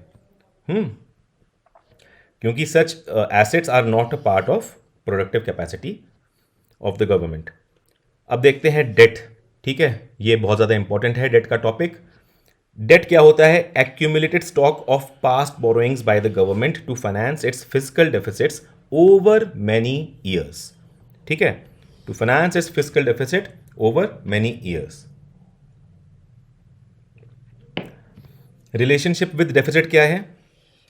आप समझ गए होंगे ना, एक्यूमुलेट होता रहता है। जैसे आपने गवर्नमेंट ने कुछ बोरो किया, अगले साल भी कुछ बोरो किया, फिर उसके अगले साल भी कुछ बोरो किया, इस तरह से करिए तो अब उसको लगातार सर्विस करते रहने पड़ेंगे, उसके इंटरेस्ट पेमेंट्स हर साल, और वो एक्यूमुलेट होते रहते हैं, जैसे इंडिया के साथ हुआ है और ज़्यादातर कंट्रीज़ के साथ हो जाता है, डेवलपिंग कंट्रीज़ के साथ। तो accumulated stock of past borrowings by the government to finance fiscal deficits over many years, यही है डेट। रिलेशनशिप इसका क्या है डेफिसिट के साथ? हर साल fiscal deficit adds to the national debt. देखिए अभी तो फिस्कल डेफिसिट हम लोग देख रहे हैं कि इतना है, और अगले साल वो भी जो फिस्कल डेफिसिट रहेगा जिसके लिए हम एक्स्ट्रा एक्सपेंडिचर कर रहे हैं, बोरो और भी कर रहे हैं, अगले साल के बजट में वो भी नेशनल डेट में ऐड हो जाएगा, है कि नहीं?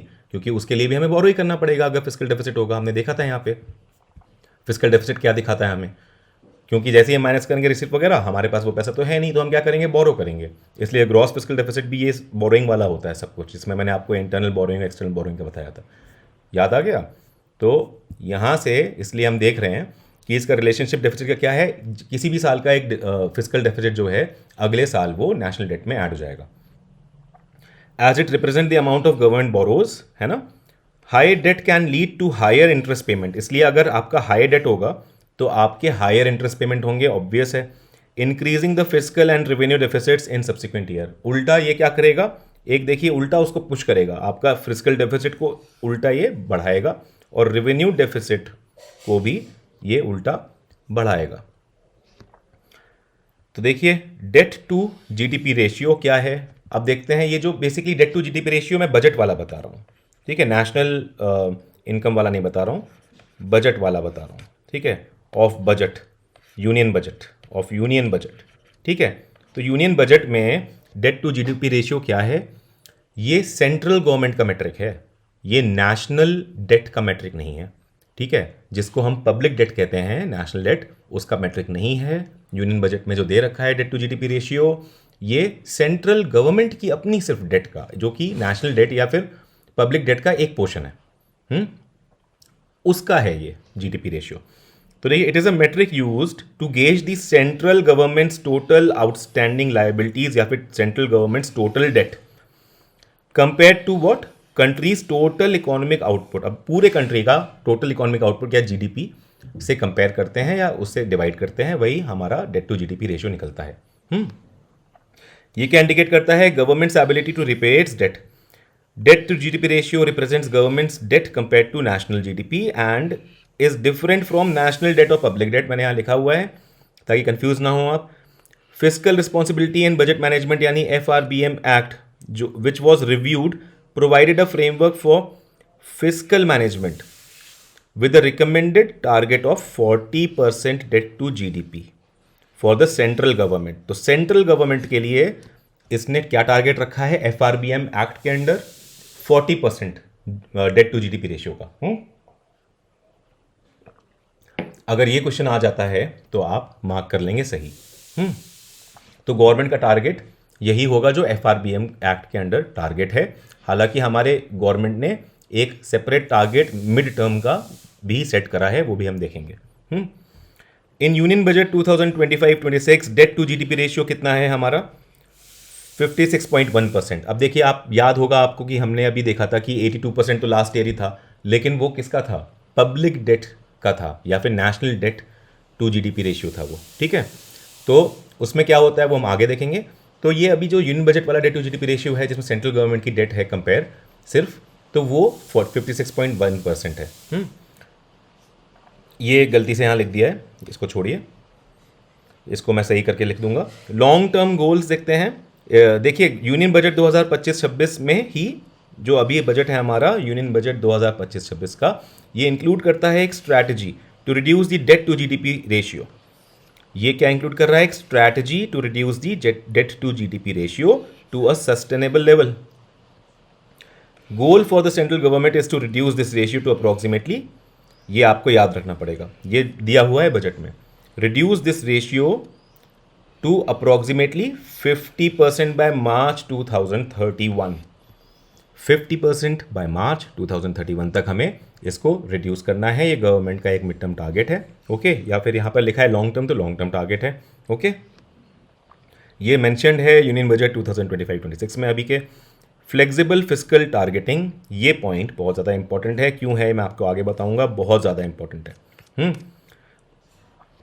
Government has adopted a flexible approach to fiscal consolidation allowing for growth enhancing expenditure while gradually reducing the debt to GDP ratio. अब देखिए, हम लोग फिस्कल डेफिसिट तो अपना कम कर नहीं पा रहे थे, तो गवर्नमेंट ने एक अप्रोच ले ली है जिसमें हमें बार बार अपने आप को जस्टिफाई करने की ज़रूरत ही नहीं है, हमारे खिलाफ कोई स्टैंड ही नहीं लेगा कि फिस्कल डेफिसिट आपका हाई क्यों हो रहा है या फिर अचीव क्यों नहीं हो पा रहा है, क्योंकि गवर्नमेंट कह रही है कि हम लोगों को, और एक बार को वो उनकी बात सही भी है, बट गवर्नमेंट कह रही है कि हम लोगों को एक्सपेंडिचर तो करना ही पड़ेगा अगर हम लोगों को कुछ अच्छा चाहिए तो इसलिए हमें एक फ्लेक्सिबल अप्रोच उन्होंने ले ली है टू फिस्कल कंसोलिडेशन, है ना। FRBM एक्ट से अलग जाके फ्लेक्सिबल अप्रोच ले ली है टू फिस्कल कंसोलिडेशन, जो कि अलाउ कर रही है for growth enhancing expenditure, while gradually क्या कर रही है, reducing the debt to GDP ratio, कि डेट टू जीडीपी रेशियो को हम ग्रेजुअली कम करेंगे, एकदम कम नहीं कर पाएंगे। जबकि हम लोग फोकस क्या रहेगा, ग्रोथ एनहांसिंग एक्सपेंडिचर पे, कि हमारे भारत की ग्रोथ हो, एक्सपेंडिचर ज़्यादा हो। This approach considers different nominal GDP growth rates, ध्यान रखिएगा ये बात, ये approach nominal GDP growth rate को कंसिडर करेगी लगातार to achieve the long term goal. Long term goal हमारा क्या है, जो भी देखो ग्रोथ के रिस्पेक्ट में जो गोल होगा वो होगा, और एक गोल ये है कि 50% बनाना है हमें debt to GDP ratio by March 2031, तो उसकी बात बजट में भी करी गई है, ठीक है। और इसमें लिखा हुआ है नॉमिनल जीडीपी, इसलिए घटना चक्र में हम देखेंगे कि वहाँ पे रियल जीडीपी की बात करी ही नहीं हुई है और दिया ही नहीं हुआ है, क्योंकि हमारे यूनियन बजट में नहीं है। आपको ये जान के होगी हैरानी, और ये बात कोई बता भी नहीं रहा है, जबकि असल बात ये है इस वजह से यहाँ पर सिर्फ नॉमिनल जीडीपी ही दिया हुआ है हमारे बजट डॉक्यूमेंट में। इकोनॉमिक सर्वे में दिया हुआ है रियल जीडीपी, उस पर भी आएंगे। Impact on private sector, a high government debt to GDP ratio can limit borrowing opportunities for the private sector, potentially leading to increased foreign borrowing by the private firms. सही बात है। आगे आते हैं, देखते हैं नेशनल या पब्लिक डेट को। ये एक ब्रॉड टर्म है जो इंक्लूड करता है सेंट्रल गवर्नमेंट की डेट, स्टेट गवर्नमेंट की debt and even some of budget borrowings also. तो आपने देखा क्या क्या इंक्लूड करता है, सेंट्रल गवर्नमेंट की डेट तो इंक्लूड कर ही रहा है, स्टेट गवर्नमेंट की भी डेट इंक्लूड कर रहा है, और सम ऑफ बजट बोरोइंग्स भी इंक्लूड कर रहा है। मतलब इन टोटलिटी है ये पूरे हमारी कंट्री की डेट। इन अगस्त 2025 आरबीआई ने रिलीज करी है अपनी बाय एनुअल फाइनेंशियल स्टेबिलिटी यानी FSR रिपोर्ट 2025, जिसमें उन्होंने फाइंड किया है कि public debt in Indian economy is rising, ज़्यादा बढ़ रही है। नोट देखते हैं, FSR जो है इसको प्रेजेंट करता है sub committee of financial stability and development council's assessment यानी FSDC इसको, ठीक है, सब कमिटी ऑफ FSDC इसको असेस करता है, और financial and risk to stability, ठीक है, इसको असेस करता है। FSDC कौन इस्टेब्लिश हुआ था 2010 में, इसको चेयर करता है फाइनेंस मिनिस्टर, और ये इंक्लूड करता है हेड्स ऑफ सारे रेगुलेटर्स जैसे RBI, SEBI, PFRDA और IRDA, ठीक है, इन सब के हेड को इंक्लूड करता है FSDC। और कभी UPSC में ये क्वेश्चन पूछा भी गया था पुराने किसी साल में, जो मुझे याद है FSDC का। तो खैर, it is responsible for ensuring financial stability and coordination among the regulators. Okay, तो आप याद रखिएगा FSDC को चेयर करता है फाइनेंस मिनिस्टर। फाइंडिंग्स क्या है FSR की, India still driving the growth, global growth, resilience of the Indian economy, India का GDP रियल ये बता रहा है 6.5%। अब ध्यान रखिएगा RBI के हिसाब से क्या है, 6.5% है, projected to grow in 2025-26। Okay, 25-26 में प्रोजेक्टेड टू ग्रो 6.5% है, driven by strong domestic demand and uptake in investment activity. Strong financial institution है इंडिया में, ऐसा बता रहा है ये। जैसे ग्रॉस पर नॉन परफॉर्मिंग हमारे जो GNPA है, ग्रॉस नॉन परफॉर्मिंग रेशियो जो है, जो कि हमेशा से चिंता का कारण रहा है, और specially net non performing ratio है ना ऑफ शेड्यूल्ड कमर्शियल बैंक्स या SCBs, ये डिक्लाइन हो रहे हैं टू मल्टी डिकेडल लोस। पहले ये मल्टी डिकेडल हाई पे थे, है ना, हमेशा याद होगा आपको पहले कितने ज़्यादा हाई रहा करता था, और इसका प्लान हुआ, क्या कुछ नहीं आया है, क्या कुछ ने डिवाइस किया है रघुराम राजन के बाद से। तो अब ये हो गया है 2.3% एंड 0.5% रिस्पेक्टिवली, ठीक है, क्या GNPA और NNPA। स्ट्रॉन्ग कॉरपोरेट सेक्टर है भारत में, स्ट्रॉन्ग कॉरपोरेट की परफॉर्मेंस है, Large borrower cohorts GNPA ratio declined from 3.8% in September 2023 to 1.9% in March 2025. Inflation trends की बात करें तो डोमेस्टिक इन्फ्लेशन भारत का, ये इसकी फाइंडिंग्स चल रही हैं अभी पूरी रिपोर्ट की। सीपीआई इन्फ्लेशन ड्रॉप हुआ है टू 6-year लो ऑफ 2.8% इन मई 2025। ये बहुत इंपॉर्टेंट मेट्रिक है क्योंकि इस रिपोर्ट में भी दे रखा है, और इससे इंपॉर्टेंट मेट्रिक है जून 2025 की, जो यहाँ पर नहीं दे रखा है। जून 2025, क्योंकि ये खबर अगस्त 2025 की थी कि जून 2025 में इन्फ्लेशन जो रहा है वो 8-year लो रहा है। आप याद रखिएगा, find it out on Google, ये बहुत इंपॉर्टेंट है। 8 साल का सबसे कम रहा है इन्फ्लेशन जून 2025 का, और वो कहीं 1.75 या 1.78 पे कहीं पे रहा है। ठीक है, खैर imported inflation, slower global growth में ease commodity and oil prices, due tension in the Middle East and some uncertainty की वजह से कुछ और भी हो सकता है। तो खैर राइजिंग पब्लिक डेट की बात करेगा ये, ठीक है, रिपोर्ट इन्होंने करी है। India's public debt as a percentage of GDP in 2024 has remained relatively on the higher side, more than 80% करके लिखा हुआ है इसमें, और ज़्यादा नहीं बताया हुआ है। तो अभी 2024 में भी ये हायर साइड पर ही है and it is more than 80%, है ना।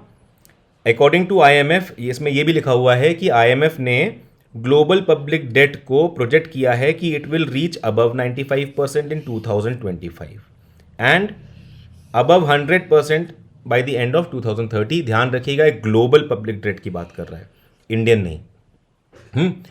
IMF जो बात कर रहा है वो ग्लोबल पब्लिक डेट की बात कर रहा है, और ये भी मेट्रिक इंपॉर्टेंट है कि भाई 2025 में 95% के ऊपर चला जाएगा और 100% हो जाएगा बाय द एंड ऑफ 2030। ठीक है, इतना आप रखेंगे याद। और RBI कह रहा है कि हमारा 2024 का पब्लिक डेट जो रहा है वो 80% से ऊपर रहा है, ठीक है, as a percentage of GDP या फिर public debt to GDP ratio. अब देखते हैं यूनियन बजट 2025-26 की कुछ और चीज़ें। टोटल बजट एस्टिमेट हमारा है 50.65 लाख करोड़, 50.65 लाख करोड़, 7.4% ज़्यादा है ये लास्ट ईयर से। ठीक है, घटना चक्र में ये चीज़ दी नहीं हुई है, 7.4% ज़्यादा है ये लास्ट ईयर से, आप याद रखेंगे। ठीक है, नॉमिनल GDP जो है 2024-25 का फर्स्ट एडवांस्ड एस्टिमेट्स के हिसाब से वो 9.7% है, क्योंकि बजट में यही दे रखा है मैक्रो इकोनॉमिक स्टेटमेंट फ्रेमवर्क में। नॉमिनल GDP 2025-26 का जो है इस साल का हमारा एस्टिमेटेड बजट एस्टिमेट ये है 10.1%, ये आप याद रखेंगे। ठीक है, बहुत इंपॉर्टेंट है दोनों ही फिगर्स। यूनियन बजट 2025-26 ने मेंशन नहीं किया है रियल GDP, ऐसा क्यों? क्योंकि मैंने आपको बता दिया है, बिकॉज फ्लेक्सिबल फिस्कल टारगेटिंग। क्यों? The government has adopted a flexible approach to fiscal consolidation, allowing for growth, enhancing expenditure while gradually reducing the debt to GDP ratio, है ना। This approach considers different nominal GDP growth rates to achieve the long term goal। ठीक है, अब देखते हैं economic survey ने, हालांकि जो इकोनॉमिक सर्वे है इस बार का 2024-25 करके लिखा होता है, क्योंकि भाई पिछले साल का ही सर्वे करके तो वो अब इस साल देगा। तो इकोनॉमिक सर्वे जो है इस साल के में का वो इन्फॉर्म करता है बजट को। उसने प्रोजेक्ट किया है इंडिया का रियल GDP ग्रोथ कितना रहा 2024-25 का 6.4। ये क्वेश्चन आया तो ऐसा आएगा कि अकॉर्डिंग टू इकोनॉमिक सर्वे क्या है, तो भाई आप 6.4 करके आएंगे 2024-25 का। ठीक है, आप ये नहीं सोचेंगे कि ये तो बजट में लिखा था, क्योंकि लोग बाग इसको बजट में बता रहे हैं, बजट में नहीं दिया हुआ है, ये इकोनॉमिक सर्वे में दिया हुआ है। ओके, तो आप कंफ्यूज नहीं होंगे वहाँ पे। और अगर कोई नहीं भी पूछेगा तो खैर है ही स्पेसिफिकली कि किसने क्या कहा था।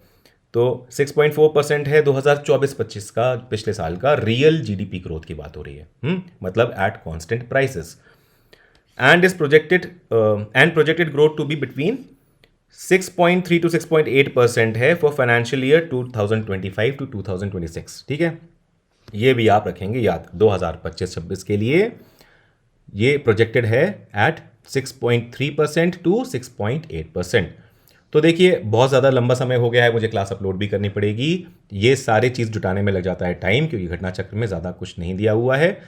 और आज के लिए हम इस क्लास को यहीं पे रोकेंगे, कल पार्ट 2 आएगा जिसमें हम अब बहुत स्मूथली आगे बढ़ पाएंगे, क्योंकि बजट के हमने बेसिक्स और जो डिफ़िकल्ट पार्ट है वो कवर कर लिए हैं। आगे हमें सिर्फ और सिर्फ बजट में क्या लिखा है वो देखना है, वो ज़्यादा कुछ नहीं है।